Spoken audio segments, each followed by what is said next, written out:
wasallam dalam syurga firdaus Allah bighairi hisab. Amin Allahumma amin ya rabbal alamin. Jamaah salat subuh yang dirahmati Allah Subhanahu wa taala. Pengajian kita pada pagi hari ini tafsir Al-Qur'anul Karim kembali ke surat-surat pendek. Untuk saat ini insyaallah kita akan berbicara surat Al-Insyirah. Surat Al-Insyirah terdiri dari 8 ayat. Dalam jumhur kebanyakan para ulama mengatakan bahwa surat Al-Insyirah ini adalah surat Makkiyah. Artinya firman Allah yang Allah turunkan pada saat Rasulullah belum pindah atau hijrah ke Madinah. Kenapa kebanyakan orang mengatakan bahwa ini surat Makkiyah? Kalau kita lihat isi daripada surat Al-Insyirah ini, itu isinya kebanyakan tentang masalah awal-awal kenabian Rasulullah SAW dan awal-awal perjuangan yang sangat berat yang dihadapi Rasulullah pada saat menjadi seorang nabi dan rasul, yaitu berhadapan dengan orang-orang kafir Quraisy. Nah, disitulah bisa jadi sehingga dengan alasan itu para ulama kebanyakan jumhur mayoritas para ulama mengatakan surat Al-Insyirah itu adalah surat Makkiyah. Tapi kalau menurut Ibnu Abbas radhiyallahu an, ahli tafsir atau pakarnya tafsir pada zaman sahabat mengatakan bahwa surat Al-Insyirah ini adalah surat Madaniyah. Artinya bahwa Allah SWT memberikan wahyu, yaitu surat Al-Insyirah kepada Rasulullah itu pada saat Nabi Muhammad itu sudah pindah atau hijrah ke Madinah. Nah, namun semuanya itu insyaallah benar semua. Mau dibilang dia surat Makkiyah silakan. Mau dibilang umpamanya kayak Ibnu Abbas mengatakan itu surat Madaniyah juga silakan. Baik. A'udzu billahi minasyaitonir rajim. Bismillahirrahmanirrahim. Alam nashrah. Alam nashrah. Alam ini, kalimat alam ini adalah amil jawazim yang tugasnya, salah satu amil jawazim yang tugasnya memberi harakat kasrah pada akhir fi'il mudhari. Tapi walaupun dia bagian daripada amil jawazim, makna di sini adalah huruf istifham, yaitu memberikan pernyataan dan pertanyaan atau bertanya. Alam nashrah, makanya dibaca nashrah, haknya itu sukun.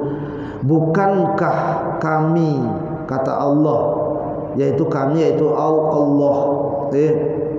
Bukan berarti makna kami di sini itu Allah itu 2-3 orang dan lain sebagainya, tidak.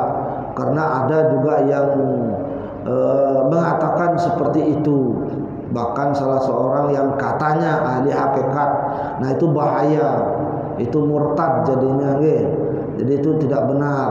Karena makna daripada nasyrah itu adalah dhamir mustatir yang tersembunyi di situ adalah nahnu. Nahnu itu bisa 1 orang, 2 orang, 3 orang atau lebih, atau juga bisa untuk 1 orang. Karena ini juga kalimat kesopanan. Nah, kami atau kita, nah itu menunjukkan bagi 1 orang. Misalnya kita ngobrol dengan orang lain, oh ya Pak, kami yang melakukan. Kami itu bukan berarti lebih daripada 1 orang, belum tentu juga. Karena itu dipakai kata-kata untuk kesopanan, karena lebih sopan dari mengatakan saya. Nah, itu agak kurang sopan sedikit kalau kita berhadapan dengan orang yang lebih tua, ya. Alam nasyrah, bukankah kami telah melapangkan. Nah, fi'il mudhari ini yang maknanya sedang atau akan itu berubah menjadi sudah apabila dimasuki di antara daripada amil jawazim lam wa lamma, alam wa alamma. Nah, ini alam ini jadi banyak dia jumlahnya. Nah, alam nasyrah istifham taqriri, pertanyaan yang menegaskan, yang memutuskan bahwa benar-benar Allah menetapkan bahwa Allah sudah melapangkan daripada dada baginda Rasulullah sallallahu alaihi wasallam. Ai syarahna, jadi kami lapangkan.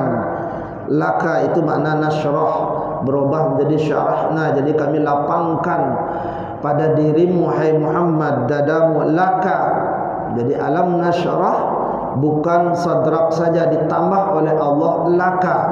Jadi apa yang Allah lapangkan pada diri Nabi Muhammad ini, apa yang dilapangkan? Dilapangkan pada saat Rasulullah masih kecil dalam asuhan daripada Halimatus Sa'diyah. Pada saat menyusui sampai beliau mau sudah besar, itu diasuh lagi setelah menyusui. Pada saat bermain-main dengan putra daripada Halimatus Sa'diyah inilah Rasulullah itu diambil oleh malaikat Jibril lalu dibelah dadanya. Nah, Allah ceritakan ini pada saat Rasulullah itu sudah menjadi nabi. Karena itulah makna yang tadinya kami akan lapangkan atau kami sedang lapangkan berubah menjadi bukankah kami sudah lapangkan dulu hai Muhammad pada saat usia 3 tahun atau usia 4 tahun dalam masa pengasuhan Halimatus Sa'diyah, yaitu di wilayah perkampungan. Nah, jadi dididik di situ. Jadi kayak orang mondok, karena biar bisa jiwanya itu betul-betul jiwa yang kayak orang desa, kayak orang kampung, kayak orang pegunungan, yang lebih mengutamakan akhlak, yang lebih mengutamakan kepedulian. Jadi interaksi sifat sosialnya tinggi kalau orang kampung dan orang desa. Beda dengan orang kota. Jadi antar tetangga aja sudah tidak saling kenal. Di samping itu juga Rasulullah sallallahu alaihi wasallam juga di samping itu juga apa? Untuk memperdalam bahasa. Karena bahasa Badui, yaitu bahasa Arab itu bahasa perkampungan, di suatu perkampungan, yaitu dilatih agar terbiasa memperdalami, melakukan berbicara dengan bahasa Arab. Ingat, bahasa Arab itu ada dua. Ada bahasa keseharian, itu namanya bahasa amiyah. Misalnya bahasa amiyah itu hatrofin ya ammi, hatrofin ya walad, atau hatrofin ya ustaz. Itu artinya apa? Kamu mau kemana hai tuan? Atau kamu mau kemana hai nak? Itu bahasa Arab aslinya orang Arab dari zaman dahulu kala. Jadi bahasa keseharian. Kemudian yang kedua ada namanya bahasa fusha. Bahasa fusha inilah yang sulit orang itu lancar berbahasa seperti itu kecuali kalau Allah kehendaki. Di antaranya karena dia berbakat.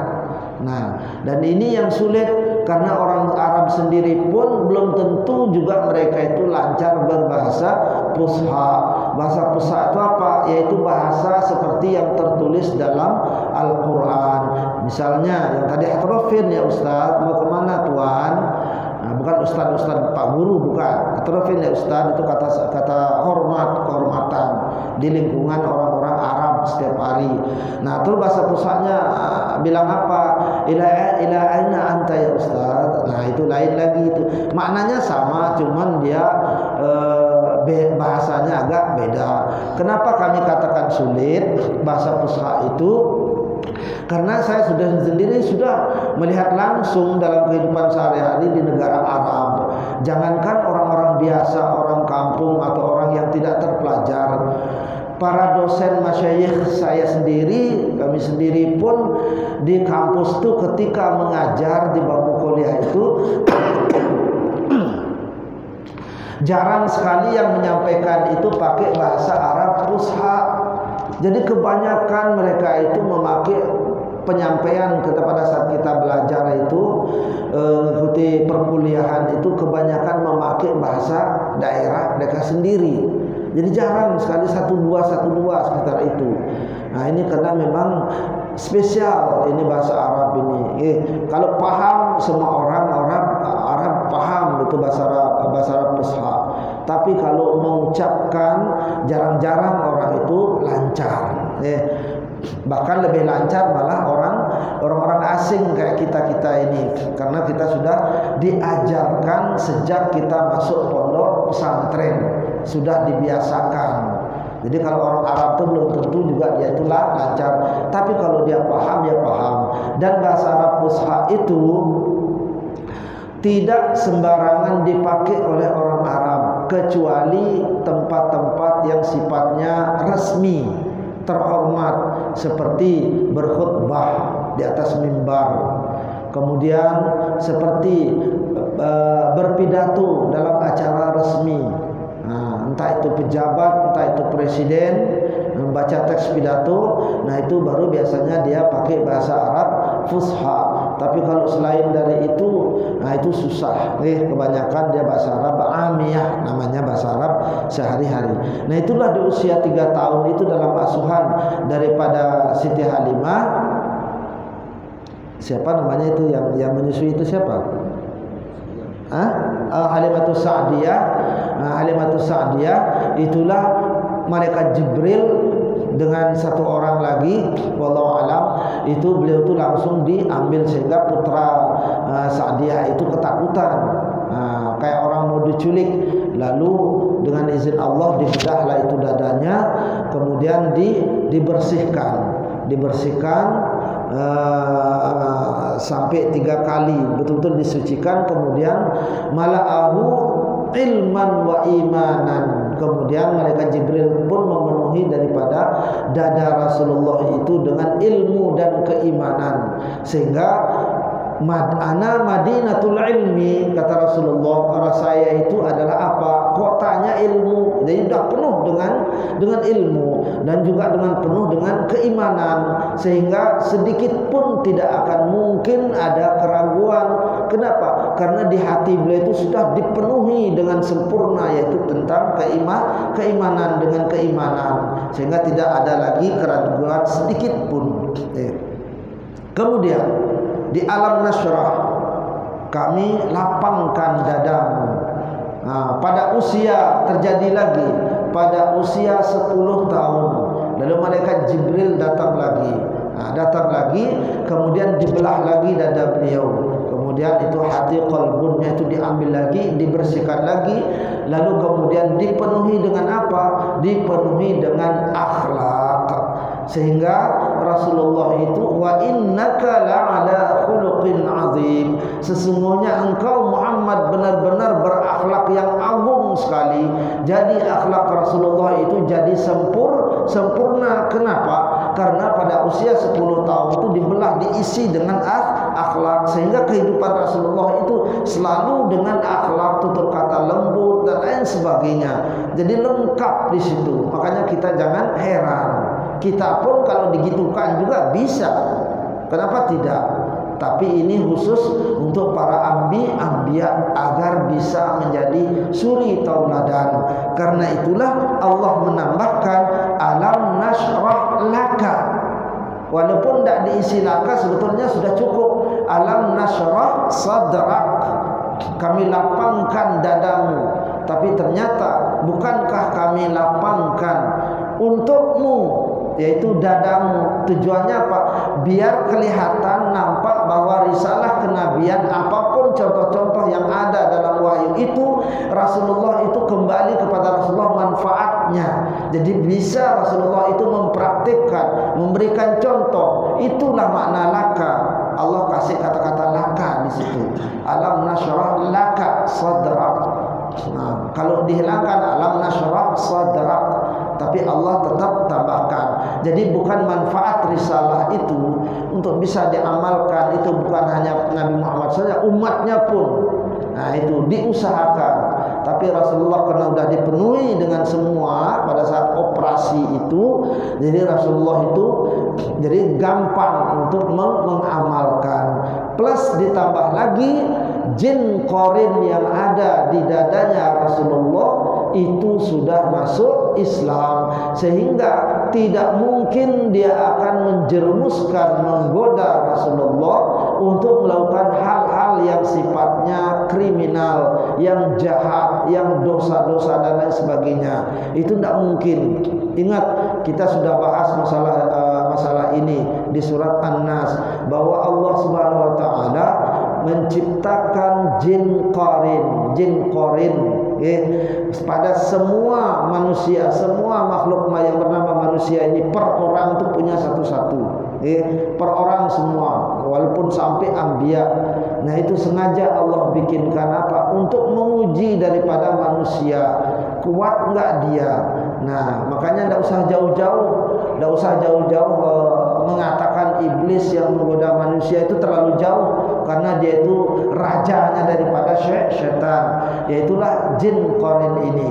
Dan Allah ciptakan jin qarin pada setiap manusia itu sampai dia meninggal dunia, itu selalu menyertainya dan selalu menggoda manusia itu 24 jam non-stop.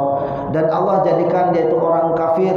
Nah, orang kafir, jin kafir ini tugasnya adalah menggoda manusia, menggoda tuannya, menggoda yang punya tubuh. Nah, dia ada di sana agar mau melakukan maksiat. Jadi menggoda itulah yang ngotak-ngatik, iwaswisu fi sudurin nas. Itu ujian yang pertama bagi manusia. Tapi sayangnya jin qarin selain daripada para anbiya, dia itu kafir. Nah, kalau kita mampu mengislamkan dia, si jin kafir atau jin qarin ini, insya Allah kita akan sulit mau melakukan dosa. Tidak bakalan mau. Makanya disitulah muncul di hati itu ucapan hati, kadang muncul baik, kadang muncul buruk, muncul prasangka buruk, ada niat jahat, ada ingin merencanakan ini. Itulah di otak-atik. Nah, pada saat itu muncul kejahatan-kejahatan yang ada di hati kemudian masuk ke pikiran, itu orang itu biasanya dia lupa dengan Allah. Tapi kalau dia ingat dengan Allah, maka dia langsung menghilang. Nah, kemana dia larinya? Tidak ada seorang pun yang tahu. Sampai seorang sahabat Ibnu Abbas pun kebingungan kemana larinya. Makanya ketika sudah ada pikiran buruk, niat jahat, prasangka buruk, ingin menjatuhkan Allah segala macam, cepat ingat kepada Allah. Nanti dia akan langsung kabur, hilang. Setelah itu balik lagi. Nah, itulah yang dikatakan setan. Biar gak bingung cari setan. Setan itulah dia. Nah, itu setan dari bangsa jin, yaitu yang menyertai manusia, namanya setan jin qarin atau jin qarin. Itu yang pertama. Kemudian Allah lagi bikinkan ujian bagi manusia agar dia kuat enggak kira-kira dia mempertahankan kebaikan, kuat enggak dia mempertahankan keimanan. Apalagi selain daripada jin qarin, ya Allah ciptakan itu manusia yang ada di sekeliling dia, di sekitar dia. Nah, ini manusia inilah yang bisa menjadi setan. Nah, selain kita dapat godaan pada diri kita, di dalam hati kita untuk melakukan hal-hal yang sifatnya dosa atau kesalahan, melanggar aturan, nanti juga akan digoda oleh orang-orang yang di luar pada dirinya, yaitu yang bernama manusia. Makanya itu ulama mengatakan di kitab Duratun Nasihin bahwa setan itu dibagi menjadi dua, yaitu yang pertama setan dari bangsa jin, yaitu jin qarin tadi. Kemudian setan dari bangsa manusia. Siapapun manusia yang mengajak atau menggoda temannya untuk melakukan suatu hal-hal yang bertentangan dengan syariat Islam, atau yang bertentangan dengan aturan pemerintah, atau yang bertentangan dengan aturan awig-awig suatu adat tradisi yang baik, maka dia itu, manusia itu namanya setan. Nah, manusia yang jadi setan ini tidak pandang agama. Bisa jadi orang kafir, bisa jadi orang Islam sendiri, bisa jadi anak kita, bisa jadi setan, bisa jadi orang tua kita, bisa jadi kita sendiri. Nah, makanya itu minal jinnati wan nas, bahwa setan itu dari bangsa jin dan manusia, itulah setan. Nah, itu dedengkotnya siapa? Yaitu iblis. Nah, itu jadi tidak begitu bingung, enggak usah jauh-jauh mana setan, kayak apa bentuknya. Nah, padahal Setan itu siapa? Ya kita ini bisa jadi setan kalau kita ngajak orang, merayu orang untuk melakukan hal-hal yang melanggar. Nah, berarti kita sudah karakter diri kita itu sudah berubah menjadi setan. Kenalah kita dengan surat An-Nas, alladzi waswisu fi sudurin nas minal jinnati wan nas. Nah, itu jin, korin dan manusia. Makanya orang-orang kalau sudah saking keselnya, ditipu, dikerjain, dijatuhkan, itu kadang-kadang ngomel dia jadi setan, gitu dah dia. Nah, itu dia menyebut orang yang sudah menggoda dia dalam kemaksiatan, dalam kerugian. Laka hai Muhammad, untukmu, sehingga kenabian itu manfaatnya lari juga kepada baginda Rasul. Jadi semua bisa bermanfaat. Bukan hanya Nabi itu hanya membawa Nabi saja, tapi manfaatnya tidak ada kepada Nabi, kan tidak masuk akal nanti. Jadi manfaat kenabian risalah itu kepada Nabi dan juga kepada umat untuk bisa melaksanakan. Nah, cuman itu bedanya. Kalau Rasulullah itu sulit akan melanggar, tidak mungkin. Nah, beda dengan kita, dengan keterangan tadi. Di antaranya apa?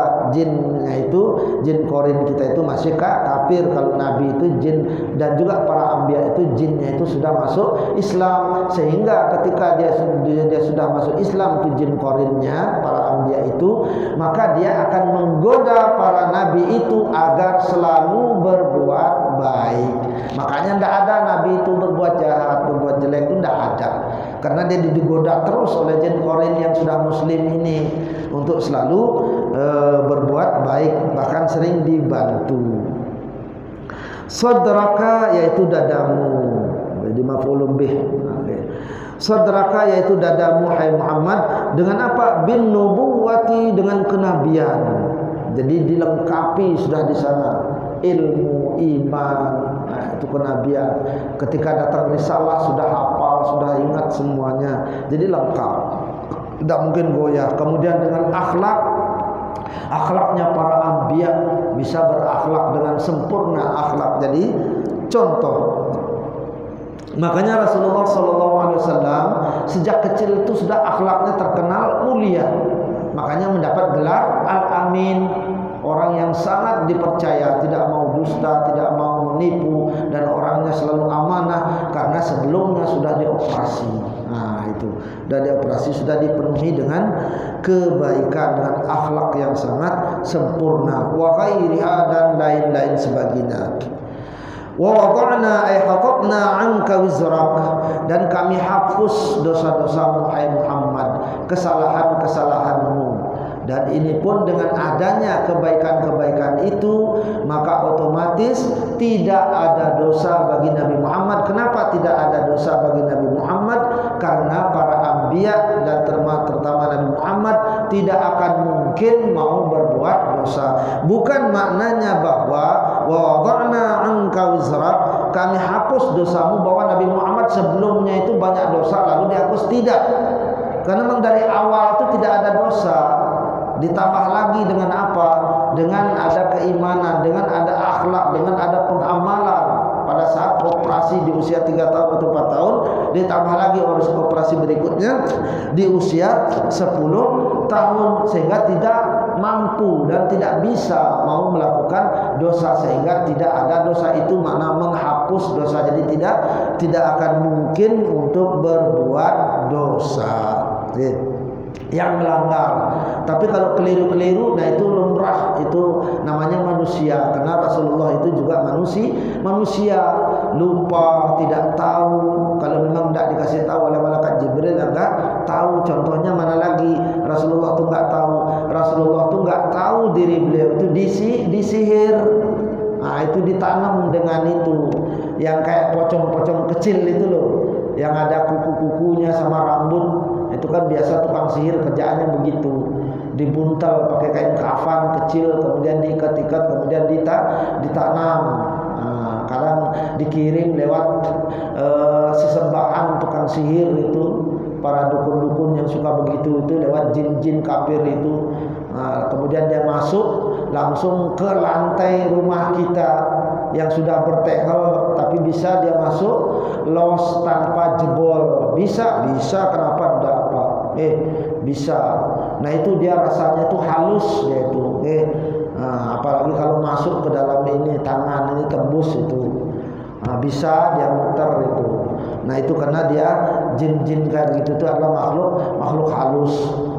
Sehingga kalau dibongkar, pas kita yang bongkar baru rusak itu tehel. Ketemu sudah di situ. Nah Rasulullah pun begitu. Rasulullah tapi nggak tahu dirinya disihir itu oleh orang Yahudi melalui dukun Yahudi. Nah itulah yang ada yang satu riwayat mengatakan yang berkhianat itu siapa?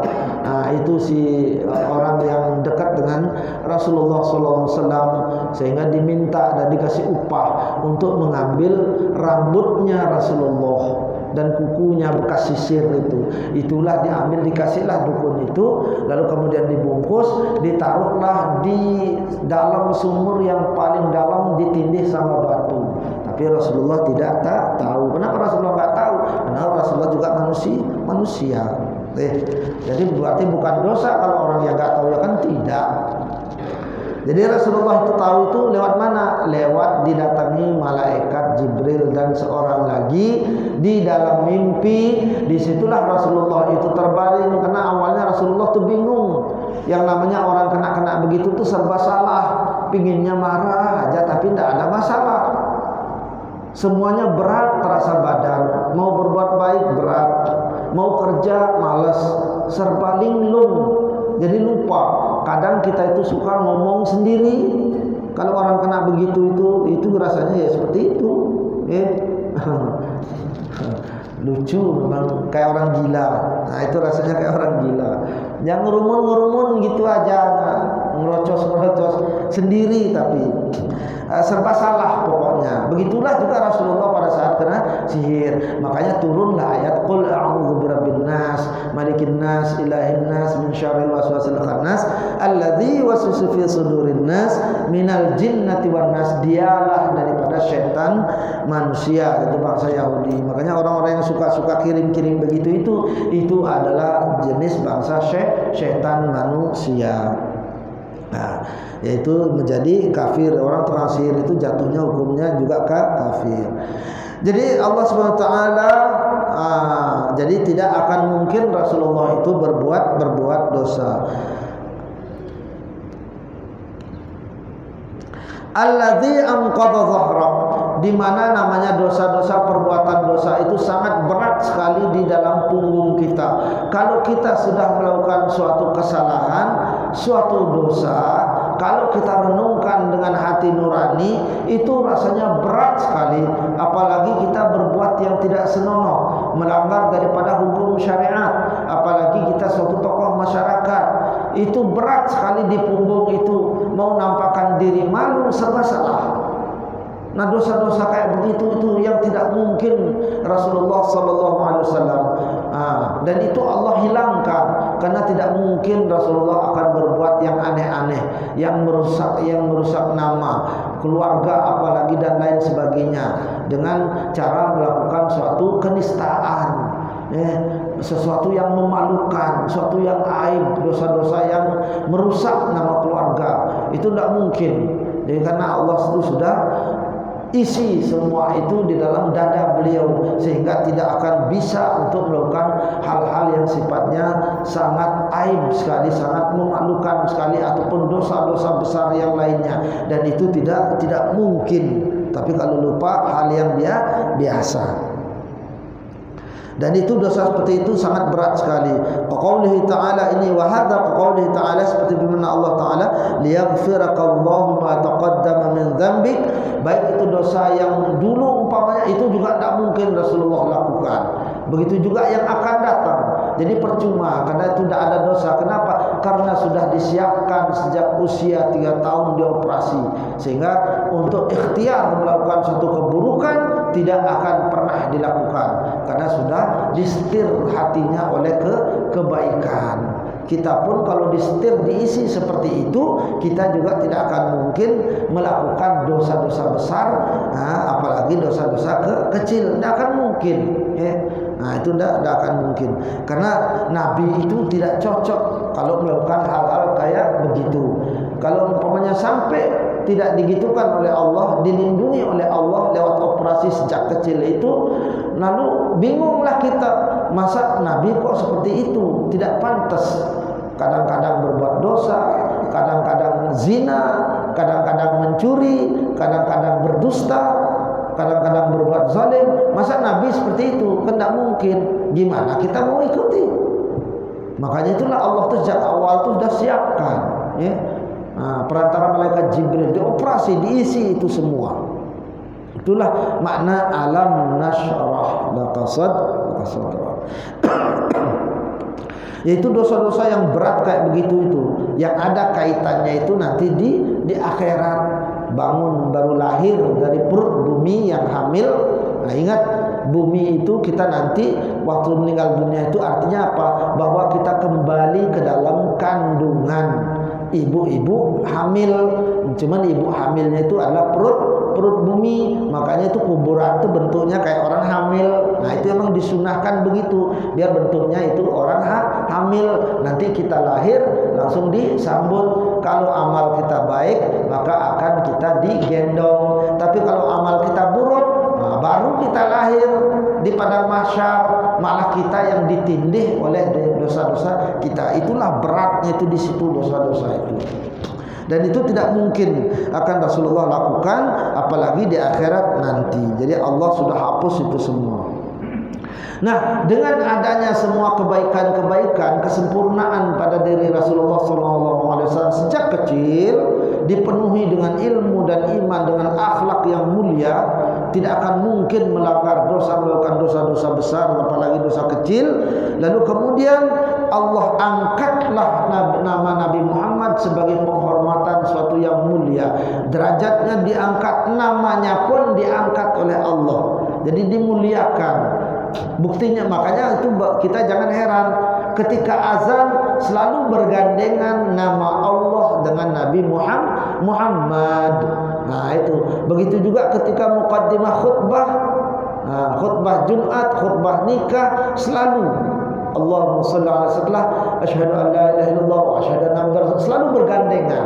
Begitu juga ketika takbiran. Pokoknya setiap ucapan-ucapan tersebut nama Allah, maka nama Nabi Muhammad juga selalu bergandengan. Maka warafa'na, kami angkat, selalu bergandengan antara nama Allah dengan Nabi Muhammad. Makanya kalau tidak sampai itu tidak diakui oleh umat Islam, tidak mengakui bahwa kesejajaran antara nama Nabi Muhammad dengan nama Allah, padahal Allah sendiri sudah mensejajarkan, mengangkat dalam setiap ucapan-ucapan lafaz Allah, Allahu Akbar, asyhadu an la ilaha illallah wa asyhadu anna Rasulullah, ataupun kata-kata lainnya itu. Kalau tidak diakui oleh umat Islam, kalau ada yang tidak mengakui, maka orang yang tidak mengakui itu maka jatuh hukumnya menjadi murtad, menjadi kafir. Nah, itu jadi tidak main-main dengan kalimat itu. Wa rafa'na laka dzikrak bi an tuzkar ma'a dzikri. Maksud wa rafa'na laka dzikrak itu maksudnya apa? Nah, ini maksudnya itu bi an tuzkar ma'a dzikri. Kamu itu selalu disebut apabila namaku disebut, hai Muhammad. Ketika namaku disebut, maka namamu pun akan disebut oleh umat sampai sepanjang masa. Azan, khutbah nikah, khutbah biasa atau awal waktu orang pidato, ketika dia dalam majlis, ketika dia ngaji, selalu beriringan, tidak bisa dipisahkan. Nah, itu ketika lihat seperti mereka menyebut namaku, namamu juga pasti disebut. Nah, ini fil adzani wal iqamah, baik pada saat azan umpamanya, pada saat iqamat kesebut juga. Wa tasyahud, ketika bersyahadat atau waktu salat tahiyat kesebut juga, semua kesebut. Wal khutbah, begitu juga ketika khutbah apapun itu namanya, selalu menjadi pelengkap, pengiring. Jadi berjejeran dengan nama Allah. Nah, itu wa ghairiha, dan lain-lainnya. Selalu itu beriringan. Wahai Muhammad, fa inna ma'al usri asyaddah yusra. Maka setelah selesai namanya cobaan, yang rintangan yang berat-berat, yusra, pasti akan ada kemudahan.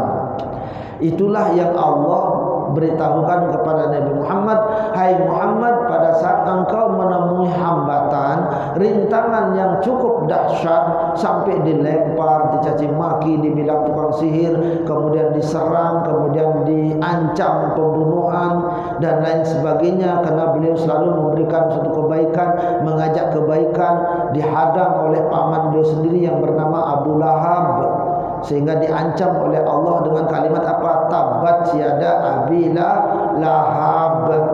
Itu pakdenya sendiri yang jadi musuh utama. Nah, itu yang sering terjadi di muka bumi ini. Ketika kita melakukan suatu kebaikan, apalagi menjadi seorang nabi, menjadi seorang dai, karena seorang dai itu warasatul anbiya, pewaris jadi nabi. Yang jadi musuh utamanya itu biasanya kebanyakan dari zaman dahulu kala sampai hari kiamat, yang menjadi musuh dalam utamanya itu bukan orang lain, pasti orang terdekat, entah pamannya, entah bibinya, entah saudaranya, entah sepupunya. Gimana caranya biar terhadang, tidak bisa berdakwah, tidak bisa melakukan suatu kebaikan.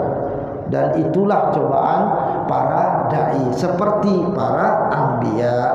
Kenapa? Li'anal ulama warasatul anbiya. Jadi menyampaikan ilmu-ilmu para anbiya itu risikonya seperti itu. Tidak bisa kemana-mana jadinya. Nah itu. Tidak ada orang lain. Ada tapi jarang. Tapi lebih dulu biasa keluarga sendiri, bukan orang jauh-jauh.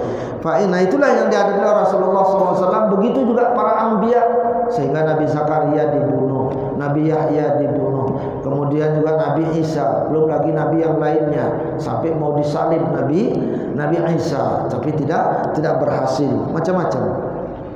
Suhulatan akan muncul kemudahan. Tapi ingat, maka segala sesuatu apapun itu rintangan yang berat-berat itu, nanti setelah itu akan muncul kemudahan, entah itu di dunia, entah itu di akhirat. Siapapun itu, makanya ini tinggal kekuatan itu aja.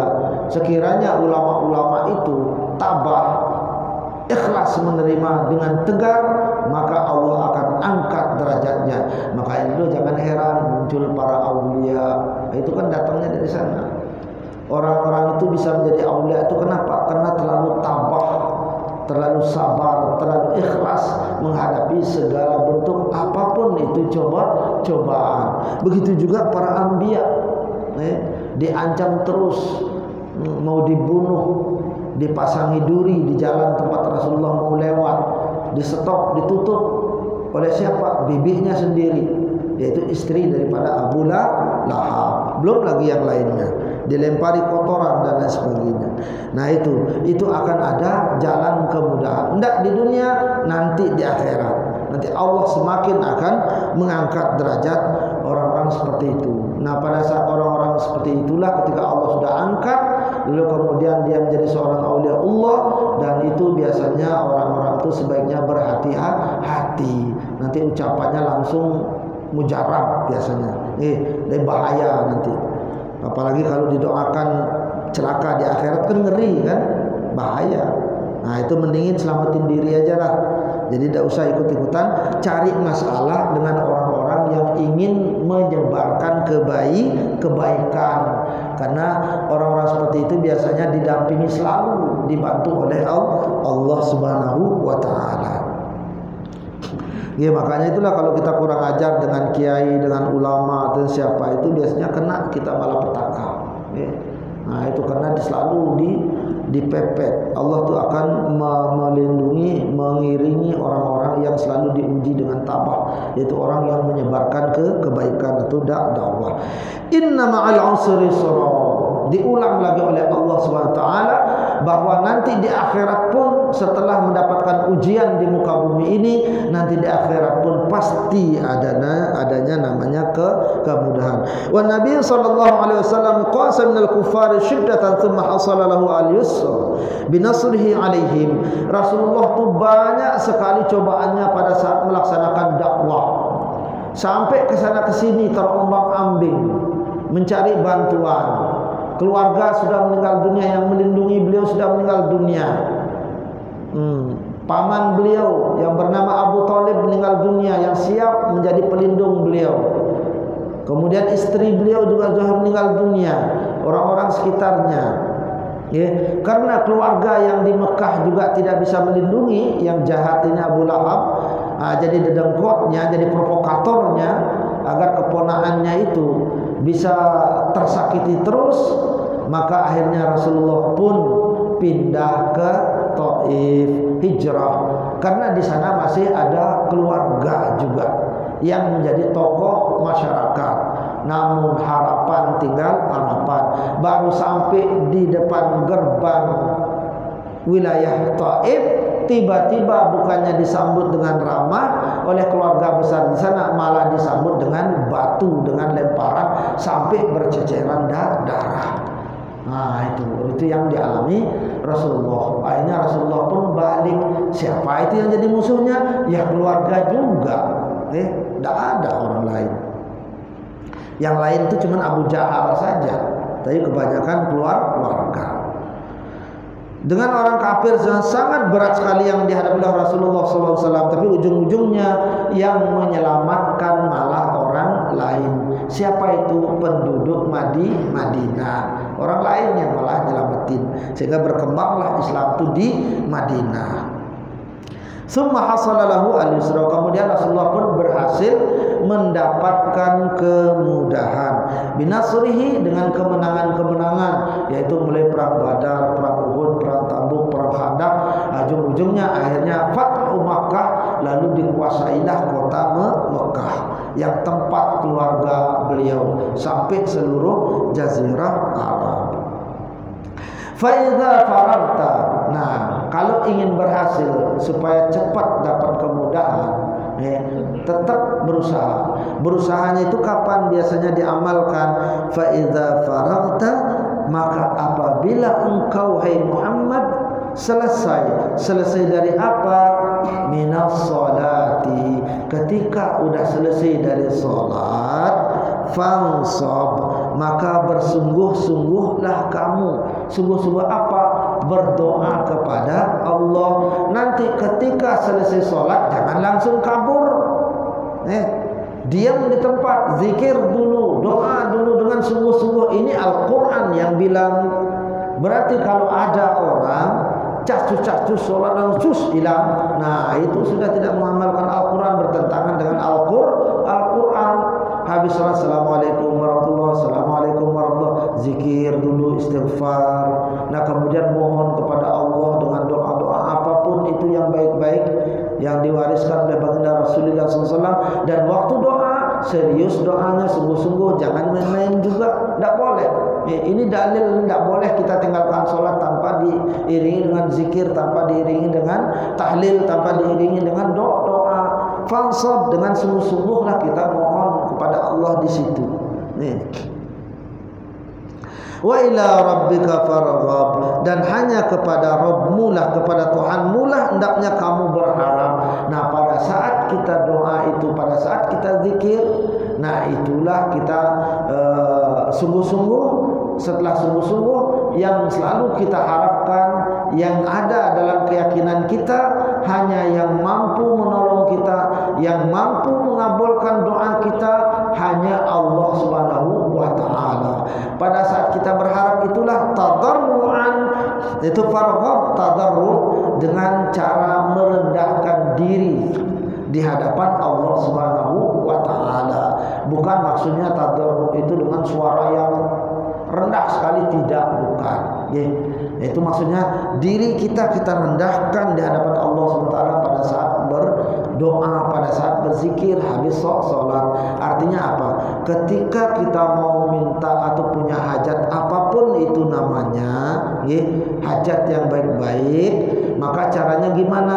Ambil air wudhu. Kalau berdasarkan ini dalil Al-Quran surat Al-Insyirah ini, maka caranya ambil air wudhu, lakukan sholat sunat, Nah, salat sunat kalau kita tidak salat wajib, karena salat wajibnya sudah lakukan salat sunat, lalu kemudian disitulah kita bersimpuh, lalu kita zikir, istighfar, barulah kita doa. Nah, setelah itu kata para ulama, para ulama ini ijazah dari ulama-ulama kita,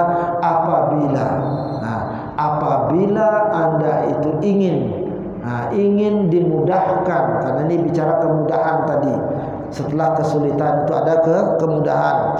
Kalau ingin dilapangkan, dimudahkan dalam masalah rezekinya dan dalam masalah melaksanakan ibadah kebaikan-kebaikan apapun itu namanya, biar kita ringan melakukan suatu kebaikan-kebaikan, karena kebaikan itu ibadah apapun, entah sholat, entah bantu orang, entah berbuat baik apapun, ingin supaya selalu mudah kita lakukan, maka tolong amalkan ini surat Al-Insyirah. Ini diamalkan kapan? Setiap selesai sholat 5 waktu, diamalkan sebanyak 10 kali. Itu diamalkan itu setiap habis sholat. Nah itu baca ini terus agar dimudahkan segala urusan, dimudahkan rezekinya, dikuatkan imannya, dimudahkan untuk melakukan suatu kebaikan. Biar jangan sampai kita itu dimudahkan dan melakukan kejahatan, kan merusak nama keluarga, nanti merusak nama diri, kan aib itu. Di kebaikan jadi bagus, harum nama kita, tapi niatkan lillahi ta'ala. Yang terakhir, barang siapa yang membaca ini surat setiap habis sholat, entah itu sholat wajib, entah itu sholat sunat, apalagi setelah tahajud tengah malam, baca sebanyak jumlah huruf surat Al-Insyirah. Baca sebanyak jumlah huruf Al-Insyirah. Alam nasrah, alif, lam, mim. Sekuat itu. Apapun yang dihajarkan pasti terwujud nanti. Pasti terwujud. Bisa dibuktikan itu nanti. Sejumlah itu. Tapi sehabis sholat, harus sholat dulu dalam keadaan berwudu. Dalam keadaan berwudu, sholat dulu. Setelah sholat masih berwudu, menghadap mustaqbilan ilal qiblah, menghadap ke kiblat. Disitulah kita baca ini surat sejumlah huruf di surat Al-Insyirah. Mantapkan itu niat, terkabul. Apapun yang diminta langsung terwujud. Jadi itu semoga ada manfaat dan barokahnya.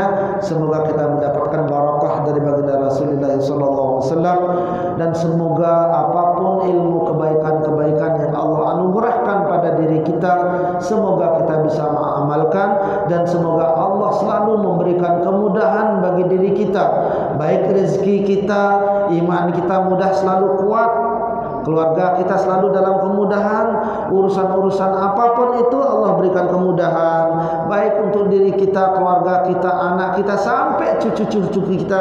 Semoga Allah selalu berikan kemudahan dalam kebaikan, apalagi kemudahan dalam masa depan anak cucu kita nanti. Amin. Allahumma amin ya rabbal alamin. A'udzubillahi minasyaitonir rajim. Bismillahirrahmanirrahim. Alhamdulillahi rabbil alamin, hamdan syakirin, hamdan na'imin, hamdan yuafi ni'amahu wa yukafi mazidah. Ya rabbana lakal hamdu kama yanbaghi li jalali wajhika wa 'azimi sultanika karim. Wa sallim wardallahu ta'ala an sadatina ashab sayyidina rasulillah ta'ala ajma'in. Allahumma ighfir lana dhunubana wa liwalidina warhamhum kama rabbawna shighara, wa limashayikhina wa asatidina wa li jami'il muslimina wal muslimat wal mu'minina والمؤمنات الأحياء منهم والأموات وتابع بيننا وبينهم بالخيرات. رب اغفر وارحم وأنت خير الراحمين. ولا حول ولا قوة إلا بالله العلي العظيم. اللهم علمنا ما ينفعنا وانفعنا بما علمتنا. اللهم إنا نعوذ بك من علم لا ينفع وقلب لا يخشع وعمل لا يرفع ودعاء لا يسمع.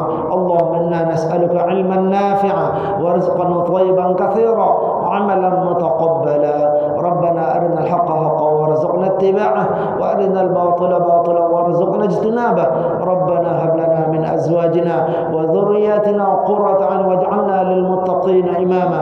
ربنا آتنا في الدنيا حسنة وفي الآخرة حسنة وقنا عذاب النار